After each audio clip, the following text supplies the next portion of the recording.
Welcome, everyone, to yet another edition of It Depends podcast. Today, we are visiting one of my favorite topics after quite a break, and that is, as many of you know, data observability.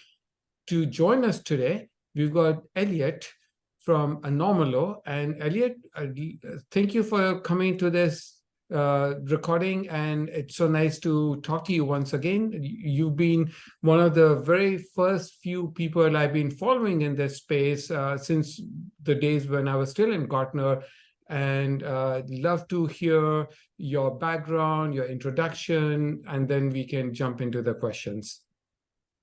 Absolutely. We're really happy to be here, Sanjeev. Thank you so much for having me.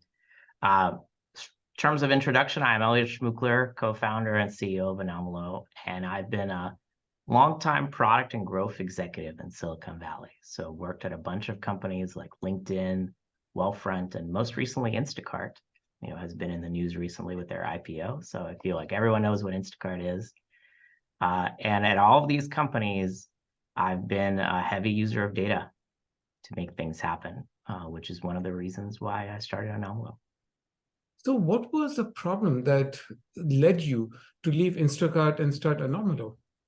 Yeah, so the issue was data quality, right? That was the problem that we were facing. And so Instacart, a lot of folks probably are aware of this, intensely data-driven organization, right? Instacart is a grocery delivery company, and like most sort of logistics services, there's a lot of data and a lot of optimization using data.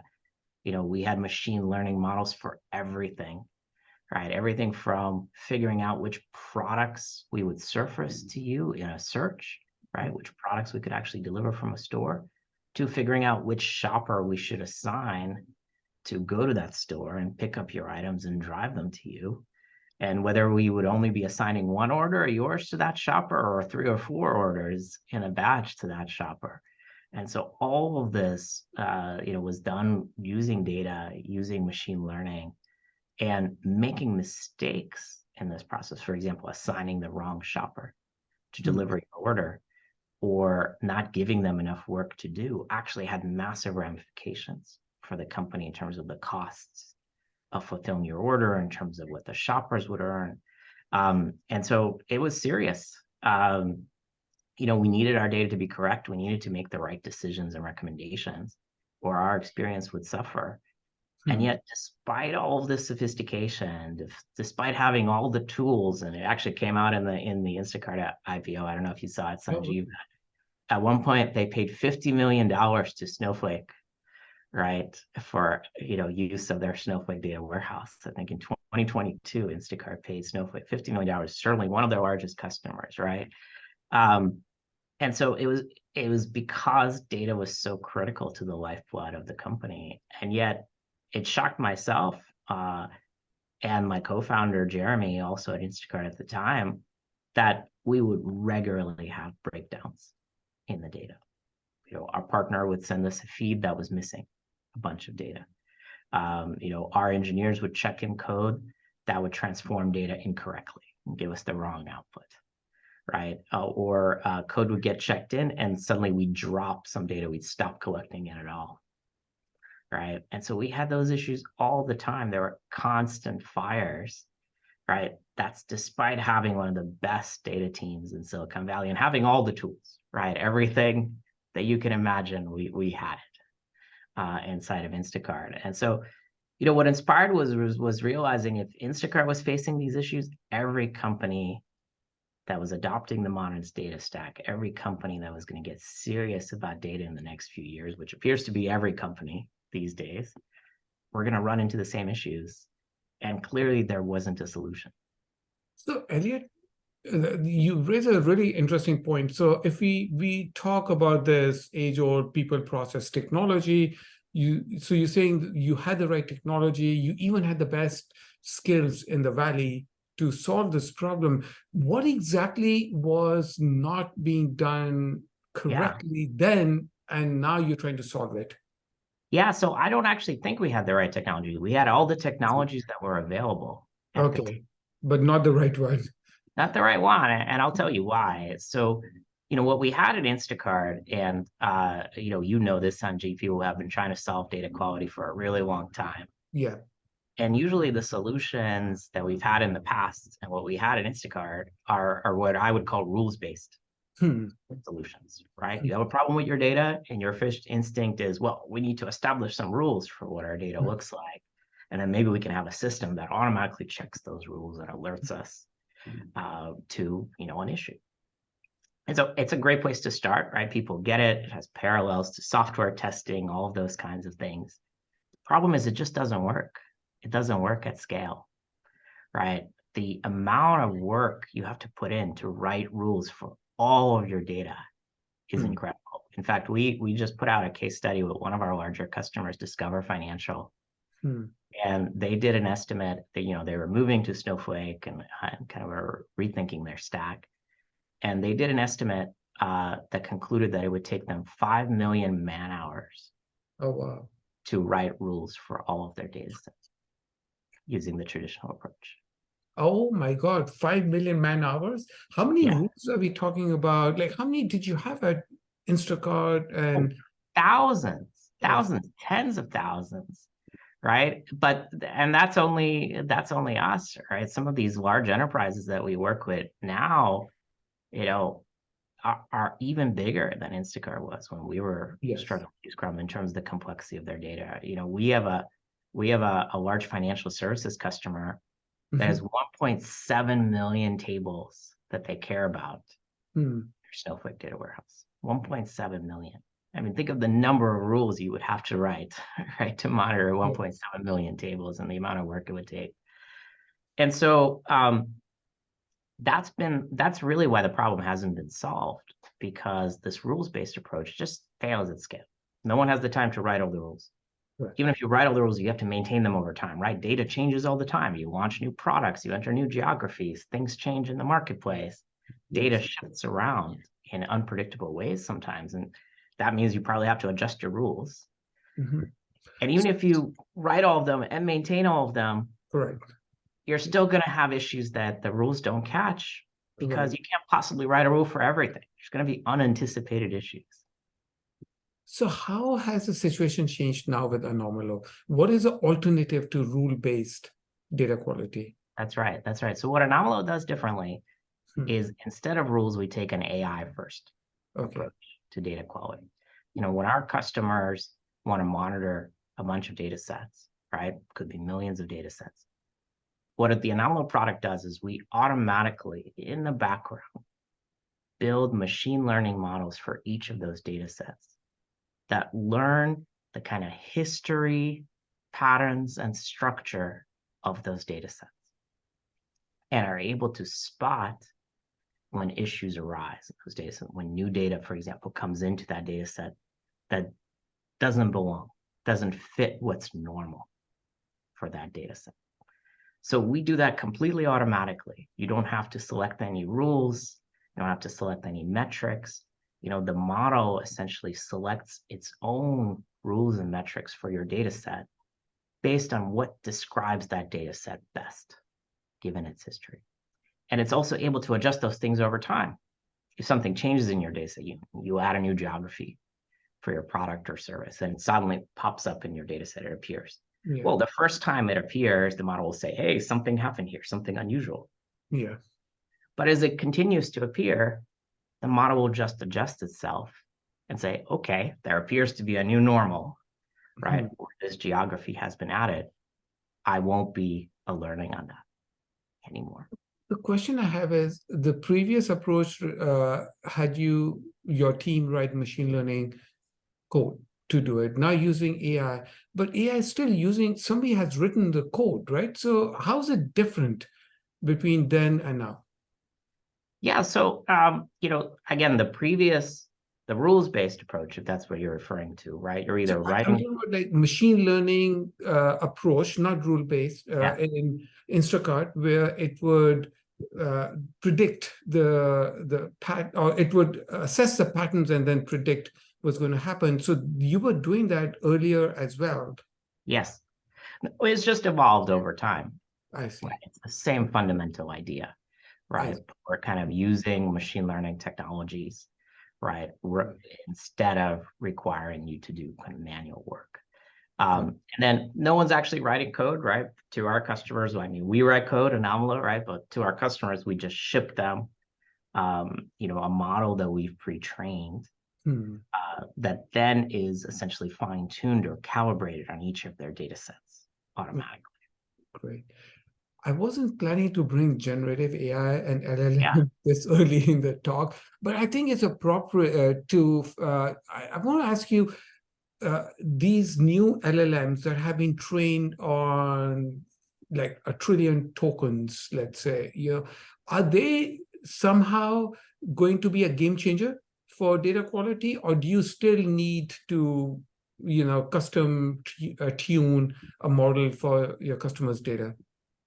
Yeah. So, I love all the generative AI things that are happening right now. It's incredibly exciting. But generative AI models, right, large language models, don't work really on structured data, right? Data that's in tables and columns, which is the kind of data we're talking about, the kind of data that's in an enterprise data warehouse, right? And folks have tried to get large language models to, reason about structured data and have usually had very poor results. They're really designed for kind of free-form document type data or free-form code type data.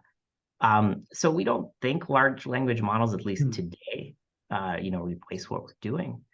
What's great about generative AI is it just brings more attention to, the robustness of your data stack within the enterprise, because you actually need your other data to be of high quality if you want to use a large language model for something.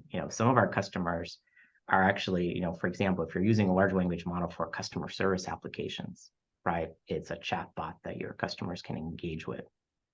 Typically, what our customers are doing when they are exploring that use case is they're taking some of their existing customer data, right, from those structured tables that we monitor, and they're putting it in the prompt for the large language model, right? So that the large language model has the context of who it's talking to, which customer it's responding to, right? Well, guess what? You actually need that prompt, the elements making up that prompt to be of high quality, right? If you feed the large language model the wrong customer details or customer details that don't make any sense, it has no way of recognizing that, has no way of reasoning about that. It's just going to provide bad service. So you talk about this whole RAG, the retrieval augmented generation. Is that something that you're using today, or is that analogous to what you are doing? Yeah, so I'm actually talking about a technique that's even simpler than RAG, right? So RAG is, I'm gonna take in a question, correct, right? For example, and I'm gonna search some document set, and I'm gonna extract some snippets from those documents and feed them to the large language model as potential answers to that question that it can reason about. An even simpler technique is I'm just going to use the prompt, without any kind of complex search and retrieval or document collection. I'm going to use the prompt to set the context. So get, the customer service application we were discussing. Let's say my large language model is a chatbot that's responding to customer questions. Well, before you connect the customer to the chatbot, you probably prompt the chatbot with something like, you are, a helpful customer service agent. You are talking to company X. Company X has bought these features of the product. Company X has, done X, Y, and Z, right? So that's not so much of a, retrieval of a document set. It's just taking your existing contextual data about that customer and creating a prompt, right, that sets that context for the chatbot. So it's an even simpler technique, and one that we see a lot of customers starting to use, because if you don't provide those customer details, well, how will the large language model know what to say to that customer in that interaction? But even in the world of RAG, right, there's a lot of opportunities for Anomalo. So for example, we're exploring ideas in terms of monitoring the quality of your vector data stores, which a lot of folks use for RAG, right? You encode the documents in these vector databases so that you can very quickly pull out the things that you need. Well, how do you know you're doing that correctly? Yeah. Right? How do you know that you're encoding the right things and that your collection is what you want it to be? So we're looking into those areas, but we're also able to monitor kind of the collection overall of your document set. How do you make sure it's of the right scale and that the right things are being added to it at the right frequency? So this is interesting. I've spoken to some data catalog companies that have on their roadmap cataloging contents of a vector database. And now you're talking about doing quality checks on that as well. So it's fascinating that all the things that we've done in the data management and data governance space is now being applied to the new concept of, actually, it's not a new concept of vectors, except now it's become really mainstream, if I may. Right. That's right. It's more powerful, right? Vector databases used to be these very niche use cases, Right. right, or covering very niche needs in terms of retrieval. But now, if you hope to use large language models across a larger collection of text or documents than their context window, RAG is one of your best approaches that you can use. The question I have is just sticking to this whole LLM space. Structured data makes perfect sense. You can determine the range of numbers. You can have all kinds of statistical analysis of structured data and hence determine if there's an anomaly. How do you find out that there's an anomaly? Like, what is data quality for unstructured data? If it's free form text, how would you even know there's a data quality problem? There's a surprising number of things that you can do. And so just the things we've heard about and things we've seen. So for example, duplication, right? So a lot of folks, when they create a document set for large language models, there's a lot of duplicative data in there. That's not helpful, right? It actually just makes everything more complex, whether, it increases your time to fine tune the model, or it decreases the quality of RAG because it's searching across multiple duplicate data sets. Well, duplication is very easy to detect, right? Using statistical techniques, right? That's, the technology to do that has been around for a very long time. So even basic things like tracking whether, you're adding unique content to your document set versus duplicative content is actually quite useful. You may think that you added 1 million tokens to your document set, and so you're going to have richer and better results, but maybe those 1 million tokens were already there, right? Because you just added duplicates. I like that. Yes. So basically, if it's unstructured data and it's in a vector database in terms of vectors, embeddings, and it's an array, so you can either do the vector search, or you can even compare and say, oh, these embeddings are exactly the same, which means it's probably a duplicate. Correct. And what then you actually do is you compute signatures, right? Kind of aggregates, some of the embeddings. The other fun one in the vector database contents is, well, what if you have a bug or an unexpected change in how you do the vector encoding? Right? That's going to throw a lot of things off. That will lead to hallucinations. Yeah. Exactly. Well, that's easy for us to check, right? We can, again, either check the full vector or the signature of that vector over time for the same document and see if it's unexpectedly changed. Right. I've come across this term called LLM observability.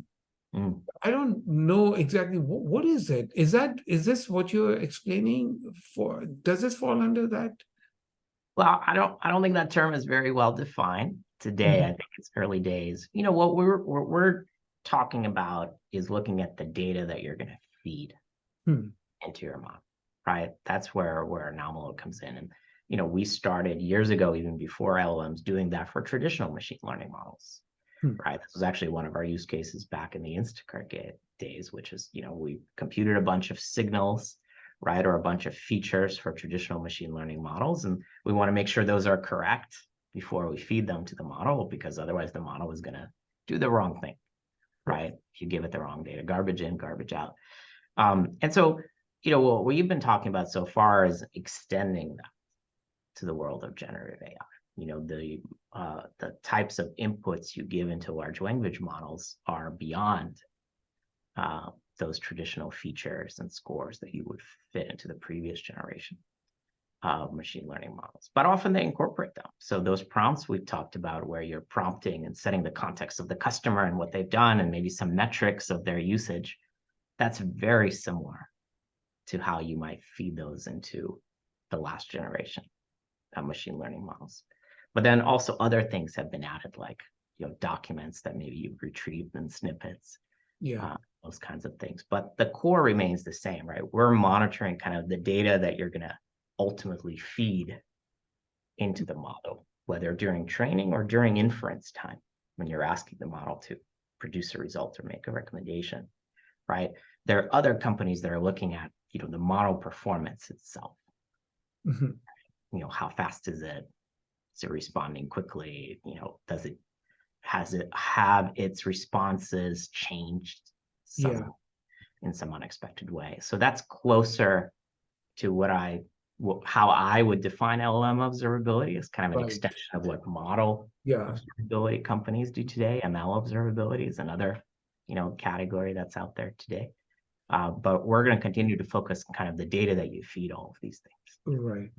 So that actually takes me a step back. When we started this podcast, I introduced by saying that, I'm back to data observability, because when I started covering the space, that's when I found Anomalo. And just like what you said, data observability has a quality, but then it also has a reliability, performance, cost, all of those things. I've now noticed that Anomalo, or even on your website, you only talk about data quality. How do you distinguish between what you do and data observability?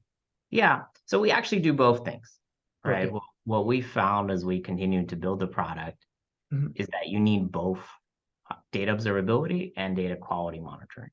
And so data observability, kind of our definition is, that's looking at your data pipeline, right? Your series of jobs that are transforming data from raw data into data that you're going to use, right? Into data products that you're going to dashboard or further analyze or feed into ML, right? You have a pipeline that's typically doing those kinds of things.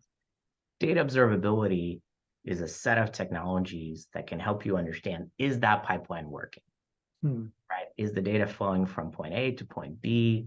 Are the jobs running in my pipeline? Am I ultimately producing the data products that I expect to produce? The problem is data observability today doesn't look inside the data. It's just operating at the pipeline level. And so data quality monitoring is also required. Data quality monitoring is saying, it's great that your pipeline ran, but did it actually produce the right data at the end? Or, in the intermediate steps as well, we can check those too. I very often, when I explain it to folks, I talk about kind of the factory of data, right?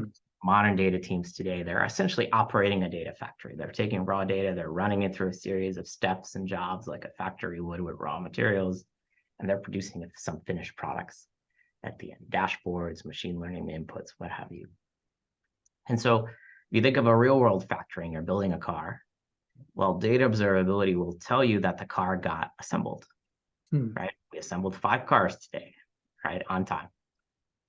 But data quality monitoring will actually drive those cars and see if they drive, right? And that's kind of what we do. So we do both, right? We'll help you observe the pipeline and let you know everything's there.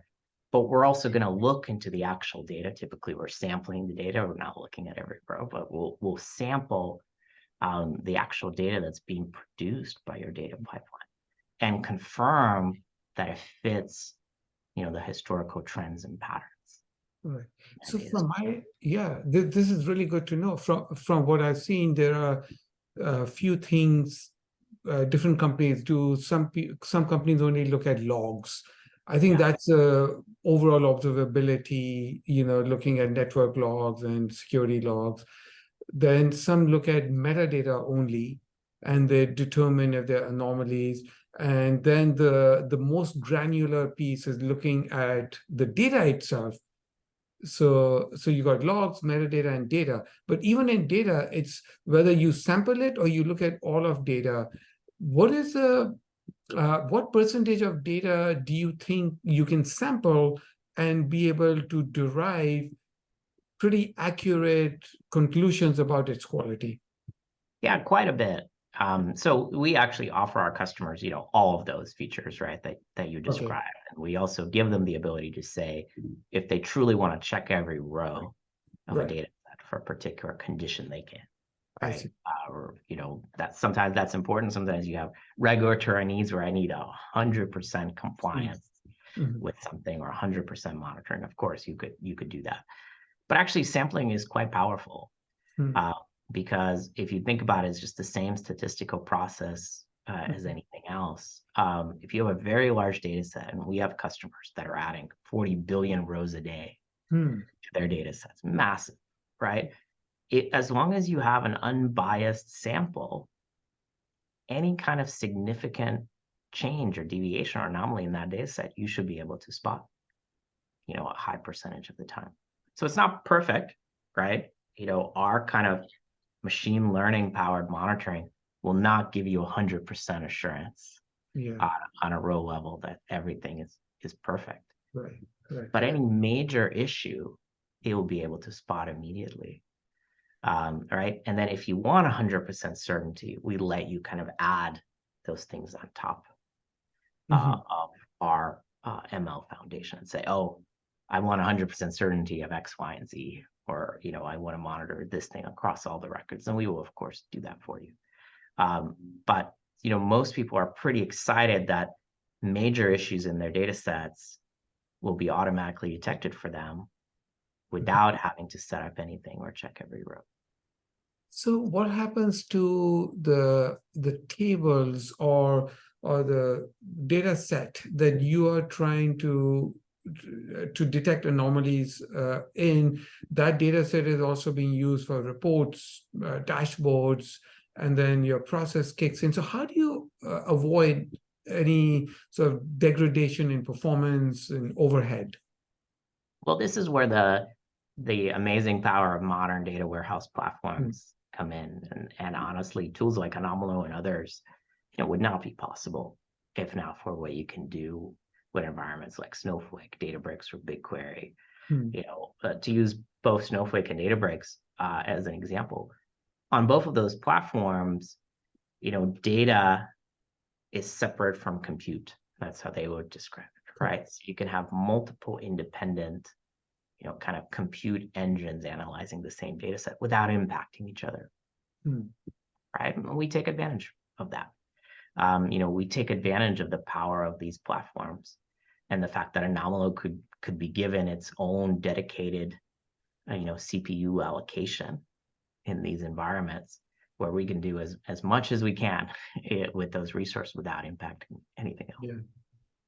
So the whole virtual warehouse, so you in Snowflake, so you could just create a virtual warehouse and you can start determining the quality metrics, while another virtual warehouse is doing ETL or reports or something else. So there's no overlap.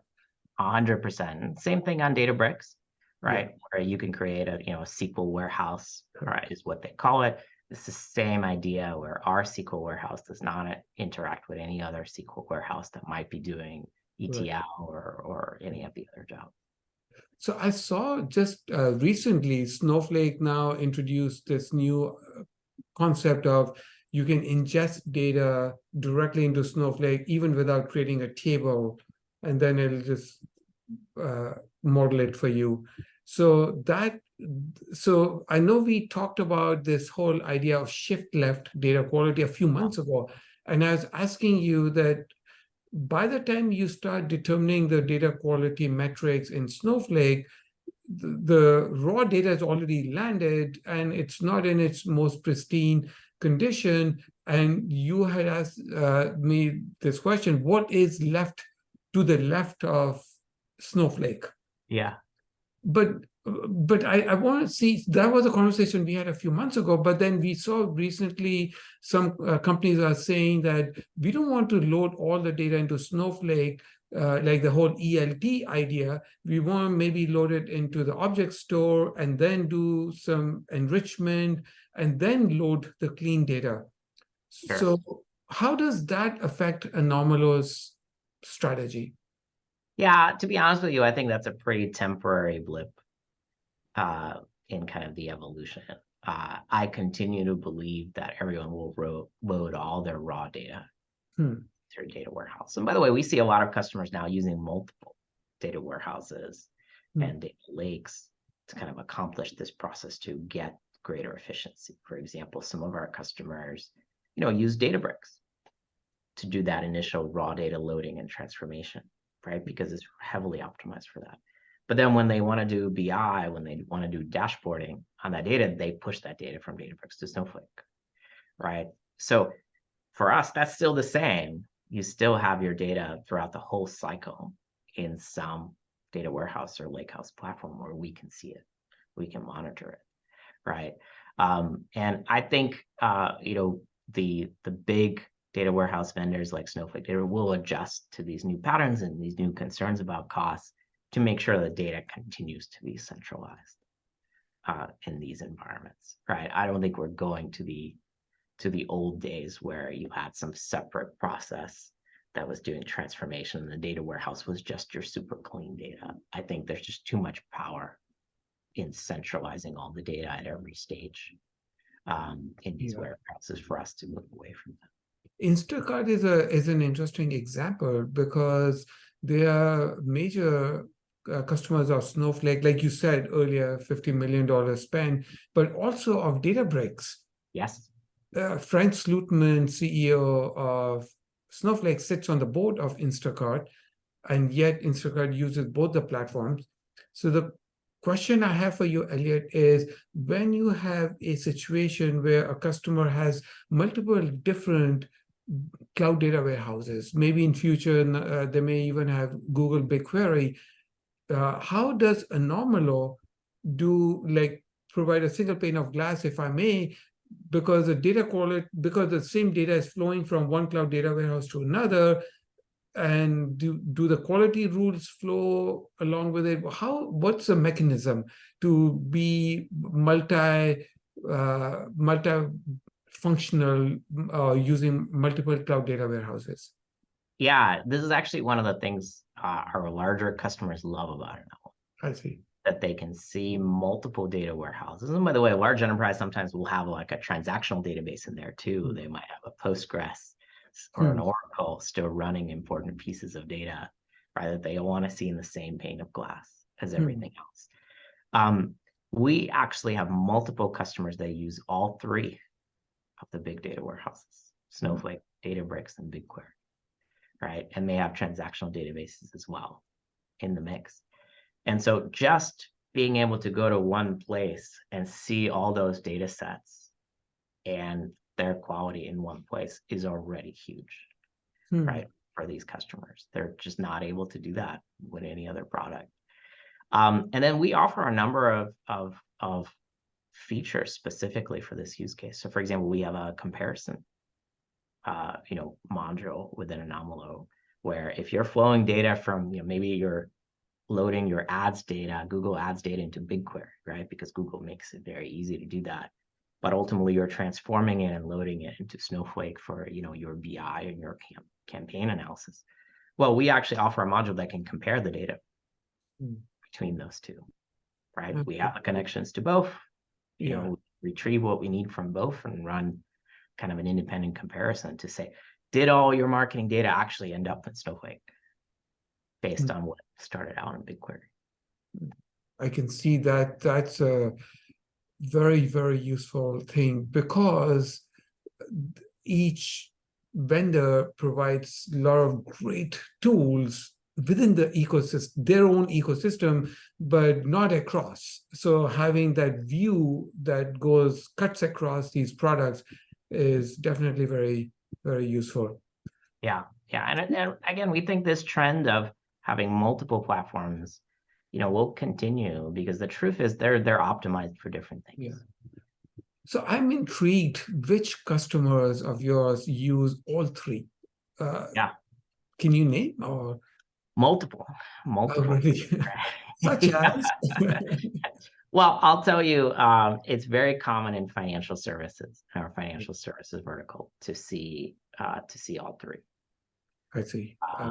And it's even more common to see Databricks and Snowflake in one customer. Usually Databricks is the platform they use to process some of the raw data and do ETL, or it's the platform used by their machine learning team, right? But all their kind of BI and sort of business analysis is run on Snowflake. That's very, very common, right? And I believe that's exactly how Instacart uses the two, right? Databricks is used for some of the ETL workloads, some of the machine learning workloads, but ultimately, if you're like running SQL against something, or you're looking at dashboards, that's Snowflake. Got it. So I'm curious, how many connectors do you have? Because you mentioned transaction systems like Oracle, Postgres. How many systems do you support? Not that many. I think we have about a dozen connectors right now. So again, those, our primary integration points are those large data warehouses. But we support some other data warehouse platforms like Presto, as an example. Some of our customers are Presto users. Redshift on AWS still used, right? We've seen a lot of folks transition away from Redshift to something like Snowflake, but actually still commonly used out there. And then we have a bunch of kind of transactional database. If you have a Oracle transactional database, or MySQL, or Postgres, these are the kinds of things we can also connect to. Where is Anomalo deployed?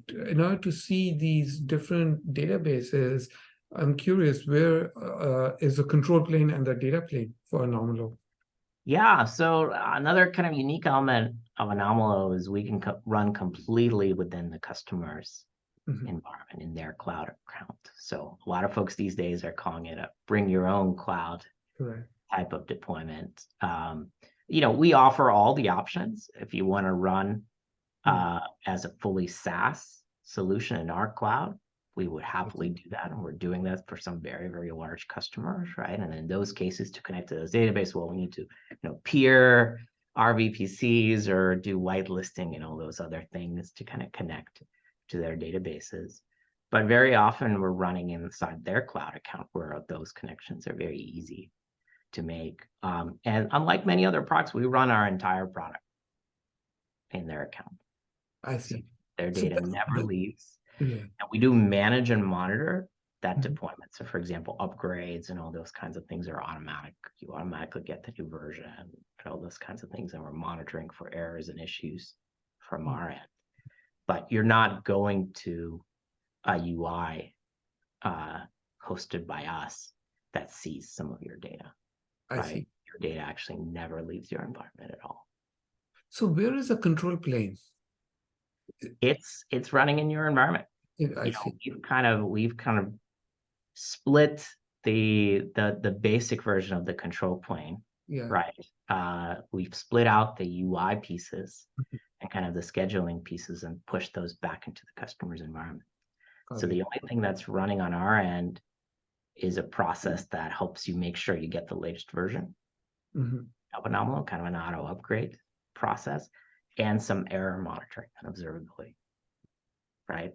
But the UI, the kind of scheduling and all those kinds of pieces, and then the pieces that query your data, all run in the customer's environment. Bring your own cloud has been under a little bit of controversy lately. Yeah. I've even seen Ali Ghodsi, CEO of Databricks, say, if I were to do Databricks all over again, I would not do it in customer's account, because then you cannot offer multi-tenant and serverless and some of these features. In fact, Databricks serverless runs in their account. Yes. So what's your thought on that? Yeah, no, I've heard those comments as well. I was actually at a talk recently by the CTO of Databricks talking about some of the same issues. I think it's fair. I think, fully cloud deployments, serverless deployments are better on multiple levels, right? And the best one is they actually do minimize cost for everybody because you can kind of pool workloads, right? And all those kinds of things. The issue is I don't know if Databricks would be the success it was today if it did make that bet, that bold bet early on. Because when we talk to our customers today as a, fairly young startup, right, a 5-year-old startup, many of our customers have significant reservations about sending their data to anybody, right? And so being able to at least start with a bring your own cloud deployment where we can guarantee that their data is not going anywhere, right? Yeah. It's staying in their environment is a very powerful thing to offer. And over time, same thing as what's happening with Databricks or what they're trying to accomplish with Databricks, we believe most customers will move to kind of a SaaS offering. In fact, we've recently had 2 very large enterprises who started with a bring your own cloud deployment request to be moved to our SaaS solution, right? Which is very easy to accomplish. Like we do that within a day and it's back up and running, right? So very easy to accomplish. But part of that is, they've developed trust with our team, right? They no longer see us as a brand new startup. They see us as a partner that they've been working with for some time, right? And they recognize the fact that it's better if we operate the product than if they try to host the product alone. If you try to make it as simple as possible to run our product, I mean, they still have to worry about it, right? And so it's better if they don't do that. It's more cost efficient. And so we're happy to do that for folks. But as a startup that's not just running a productivity tool or something, but is running software that's going to look into your most critical data, right, for your enterprise, it really creates a lot of peace of mind for our customers. Security. Definitely security is much higher if it's in your own account. That's right. That's right. And it's consistent with all of your policies and rules and everything else that you care about. And so that's a big deal. Where do you see, if we were to do this podcast again 2 years or 5 years from now, what does your projection show? Like, are people still going to be doing most of the work in their own cloud accounts, or would it slowly shift to the vendor's account? Yeah, I think it will definitely shift over time. I don't know if I have an exact breakdown of how, but I think, folks are starting to trust the cloud more and more, right? And they're starting to trust cloud vendors more and more. And as that happens, and as they get comfortable working with folks and get comfortable with kind of making sure folks are compliant with security processes and those kinds of things, I think there'll be more and more of a shift. We see a lot of customers, by the way, that are in the midst, right? They're 15% in the cloud, 85% on-prem, right? And they're moving in that direction. And so bring your own cloud is kind of a middle ground for them as they continue that journey. But you imagine in a few years they're 100% cloud, right? And now maybe bring your own cloud is annoying more than it is useful. Right. So that's good to know. I did a podcast just a few weeks ago. I happened to be at the annual conference of an MDM, Master Data Management company called LTO. And I saw there's a very heavy overlap between master data management and data quality. Do you see master data management mentioned in your day-to-day, and how do you see the space? Yeah, it happens from time to time. There's actually isn't a huge amount of overlap, right? Because master data management is mostly around kind of ensuring data quality for small but critical data sets, right? And classic master data management example is, what is my list of current customers, right? Like an important question for every enterprise to be able to answer. But that's a relatively small data set. Even the largest enterprise, would be hard pressed to have 1 million customers, right? And so fundamentally, the techniques you use in master data management, are more manual, right? Kind of have more sort of review and are more focused on things like deduplication, right? And those kinds of issues. Anomalo's focus and the focus of modern data quality platforms are large data sets that are continuously being updated, right? You might have 1 million customers today as a large enterprise, and maybe you add, I don't know, 100 customers a week, right? Or something like that. Yeah. We're talking about folks adding billions of data points to data sets that we monitor per day. Right. And so it's a completely different set of technologies, and the bar is completely different. You actually don't need all those billions to be perfect, right? And perfectly duped. You want to spot large anomalies that occur in those data sets. Yeah. So it's quite different. I see. Got it. Okay. So let's move to some of the more current topics. Data products is a very big topic in my space, which came out of data mesh. And we have this whole Gartner has been pushing data fabric. Do you get involved in these discussions? Is that part of your remit? Yeah, sometimes. I mean, certainly, one of the things that Anomalo enables is an incredible amount of decentralization, Okay. right, of how you process data, right? If you think about the world years ago, right, kind of data management, things like ETL, right, things like pipelines were heavily centralized processes, right? You had one team in your enterprise that did all of that, and no one else could touch it.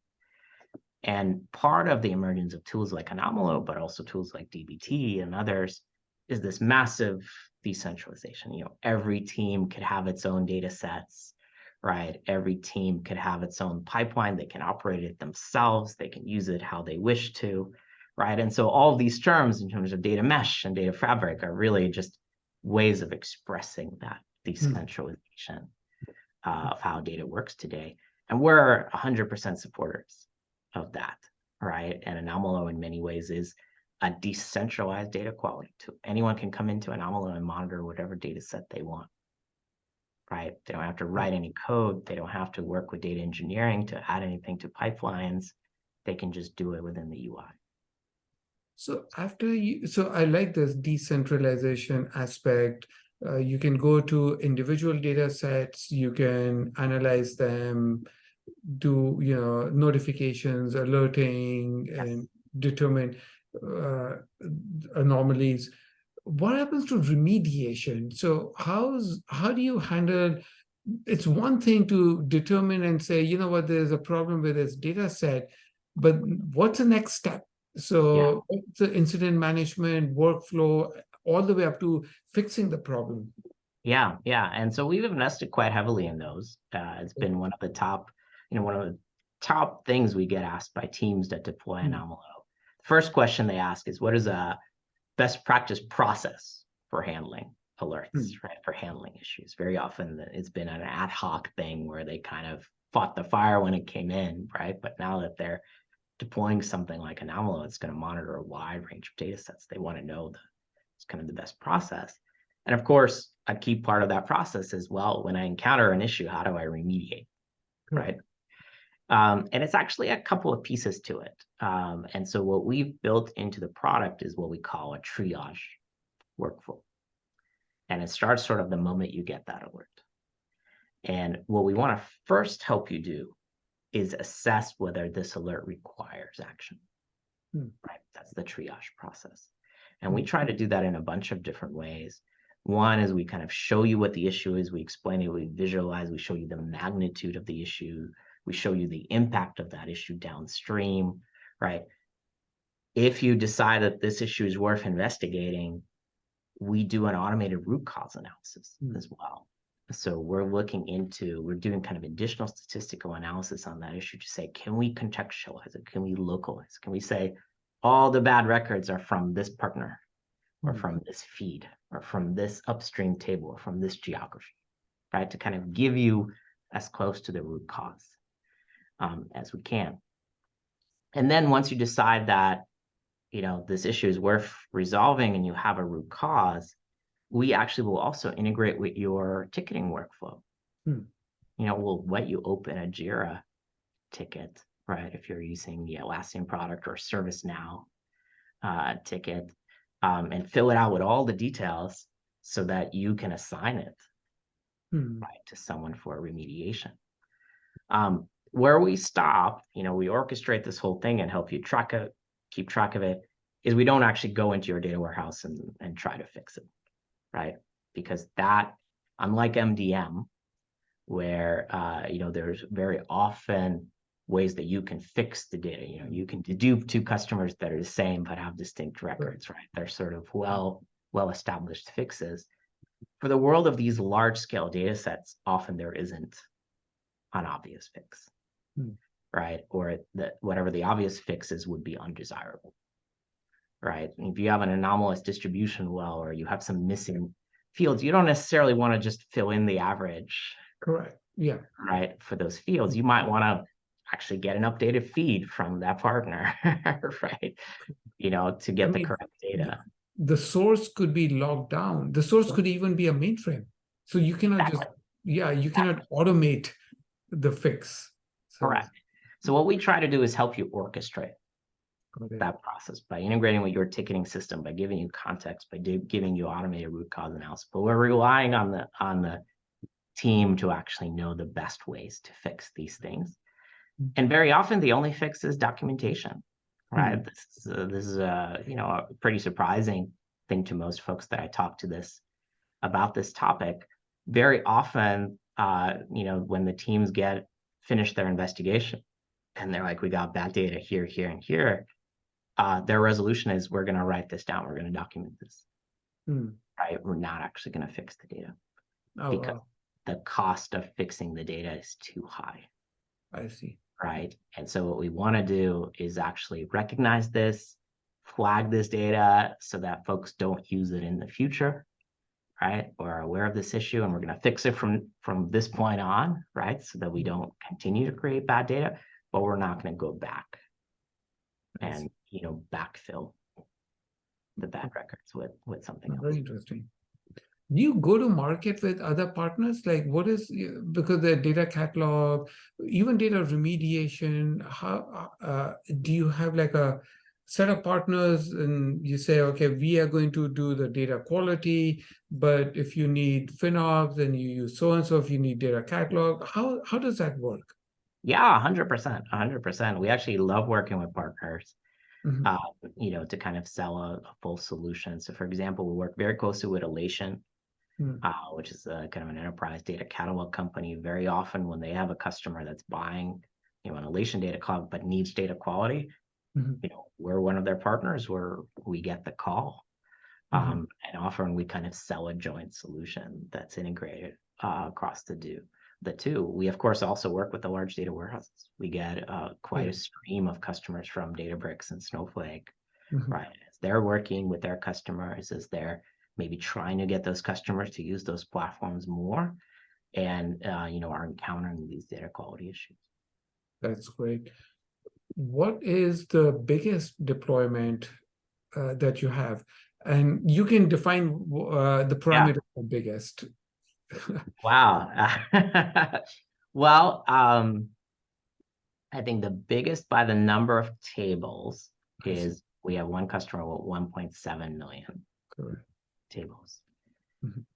The biggest by the volume of data, right? We have one customer where they have one table where they're adding 40 billion rows a day. Yeah. And their second biggest table only adds 24 billion rows a day. Puny. Yeah. Nothing. So that's the biggest by the volume of data. So I think those are probably good data points. So I'm again curious, going back to this shift left, do you see value in extending Anomalo into the message queue, the Kafka, Kinesis, and then determining data quality problem there before they even land in Snowflake? Yeah, definitely. We've talked to customers. So all the platforms you mentioned are kind of streaming platforms. We've talked to customers about their streaming use cases quite a bit, and many of our customers have deployed Kafka or similar right, for streaming workloads.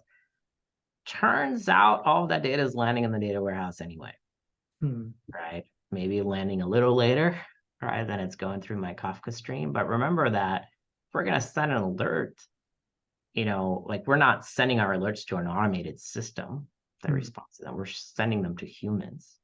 Humans don't operate at the speed of the Kafka stream, right? It's just they can't respond that fast enough. They're not a machine. And so we find that our customers, I mean, the most frequent they would want us to realistically check their data is about hourly, right? Just in terms of like, if we checked it more often, then they couldn't possibly respond. Yeah, there's a issue about alert fatigue, getting too many alerts and then dropping, then just not paying attention to alerts. Correct. So the most that our customers are really asking us for is hourly. And when you're talking about hourly, you don't need to monitor that Kafka stream, right? And look at every transaction. You can monitor, you can batch up that data and kind of micro batches and monitor those, or you can wait for that data to land in the data warehouse, which when it does normally is there within an hour or two of being in the stream. That's great. Elliot, this has been amazing talking to you. I have a few questions, nothing to do with technology this time. Sure. I'm curious, what are some mistakes that you made as a CEO that you've learned from and you'd like to share with the listeners some of your life lessons? Yeah, wow, so many. Well, like a lot of CEOs, I think my biggest mistakes have been in hiring and hiring people for the team, right? I feel like every CEO says that at some point or another, but what makes startups work, what makes most organizations work, obviously technology is great, but ultimately it's the people. It's the people you have in place, it's the leaders you have in place. And so I didn't necessarily take the idea of having a very high hiring bar seriously in the early days of the company. We just needed people to do stuff, right? Yeah. But it turns out that if you take some extra time to hire and hold the bar high, actually you're rewarded for that. Even if you're annoyed at how long it takes, once that person is there, it's a huge difference in what you're able to do, right? And how much resources, how much they contribute to the company versus, depleting the company's resources because they need help or extra support or those kinds of things. So that's probably my biggest class of mistakes. In the early days, this is a fun one. In the early days, we also thought folks would buy, black box machine learning systems more easily than they do, right? We thought us coming in, right, and this is what Anomalo does, right? We build these machine learning models, spot issues we thought just that idea that we built a great machine, we know it's great, right? Folks will believe us. That's great. They don't. Build it and they will come. They don't. So, now we kind of spend quite a bit of time making sure that they see the value very quickly. I see. This machine learning based approach rather than believing us that it will work. And that's, I wish we would have started doing that sooner as well. I see. Any words of advice for the listeners? Wow, I don't know. Broad area. Yes. Do you have a topic that you think your listeners? What's your North Star? What gets you up in the morning and excited about the day? Yeah, no, I mean, I am fundamentally a builder. I love building things. And so I get excited when our product gets better, when we build and address our customers' needs, and when the company gets better, right? When we kind of build the company by adding great folks to the team, by growing our customer base. So those are the kinds of things that excite me. I love, the fact that, I think I have the best job in the world, right? I get to build something new. So build, keep building, whatever it may be, but just don't consume, but build. One last question before we end. Tell us something about you that the world doesn't know in general. Wow. Something. All right, I'll give you two things because Okay. I don't know what will resonate the best. So most folks don't realize, but I am like many entrepreneurs, I'm an immigrant to the country. I actually was born in Ukraine. Oh, I Yeah, didn't know that. Oh, wow. yeah, and came to this country when I was 10. Oh, wow.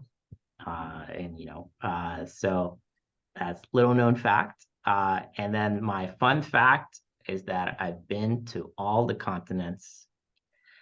So I'm an avid traveler. Oh, So I've been quite a few places, including, most commonly folks have missed Antarctica on their hmm. list. And so I took that trip quite a number of years ago, but I'm very Wow. proud to have visited every continent in the world. Have you tracked how many countries you've been to? I have. I think it's not a large number. I think it's in the 50s. I see. I haven't tried to visit every country. I've just been going to the places that I really, really want to see and experience. So it's not, there's folks with hundreds of countries right on their list. Yes. I'm one of them. Yeah, So, there you go. I love it. I love it. so That's why you have the map. yes, this is my word. Yeah. Just Elliot, any favorite places of yours? Oh, wow, so many. Actually, I love safaris. Oh, okay. So some of my best safari experiences have been in Botswana, Yeah, which is a little bit to the north of South Africa. yeah, Uh, and it's just amazing. Kind of the environment, the animals that you can see, the nature is just an incredible experience. So if you want a truly sort of adventure type experience in your travels and you want to experience things differently and see some cool things, I yeah. highly recommend Botswana. Very nice. Great. Well, that's a great recommendation. On that note, we will end this podcast. Thank you so much for coming. It was great just listening to your passion about data quality and about building stuff. So thank you so much. Really appreciate your time. Thanks for having me, Sanjeev. Welcome. Bye.